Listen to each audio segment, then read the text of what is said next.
গ্রামটার নাম ছিল হরিহরপুর, যেখানে সন্ধ্যা নামলেই পুরো গ্রামটা চুপচাপ ও শুনশান হয়ে যায়। যেখানে কোনো মানুষজনকে দেখা যায় না।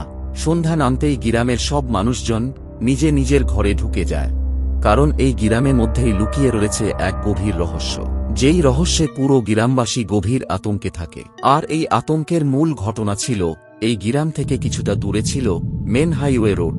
এই রোড থেকে কিছুটা দূরেই ছিল একটা গভীর জঙ্গল, যেই জঙ্গলে হরিহরপুরের মানুষজন কয়েক বছর আগে আসা যাওয়া ছিল এবং অনেক দূর দূরান্ত থেকে মানুষজন ঘুরতে আসত। এই জঙ্গলে দূর থেকে আসা মানুষদের থাকার জন্য এখানে একটা বাংলো ছিল, কিন্তু এই বাংলোটি কে তৈরি করেছে এই জঙ্গলের মাঝে তার সন্ধান এখনো পাওয়া যায়নি। সেটা ছিল এক রহস্য। এই বাংলোর মধ্যে আগে অনেক মানুষজন এসে থাকত, কিন্তু কিছুদিন যাওয়ার পর ঘটতে থাকে অঘটন এই বাংলোর মধ্যে। রাত্রের দিকে এই বাংলোর মধ্যে যেসব মানুষজন থাকত, সকাল হলে সেসব মানুষকে আর দেখা যেত না এই বাংলোর মধ্যে। যেই আসত এই রহস্যময় বাংলোতে, রহস্যজনকভাবে গায়েব হয়ে যেত। যেই বাংলোই বর্তমানে লাইট জ্বললেও পুরো শুনশান, যেখানে কাউকে দেখা যায় না।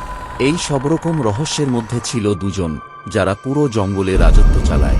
একটা ছিল এই ভয়ঙ্কর রাক্ষসী, যে পুরো বাংলোর মানুষকে গায়েব করেছে, আর একটা এই রাক্ষসীর মেয়ে, যে পুরো বাংলোটাকে দখল করে আছে। কিন্তু বর্তমানে এরা কোনো শিকার পায় না, তাই পুরো জঙ্গলে ছুটে বেড়ায় রাক্ষসীর মা ও মেয়ে।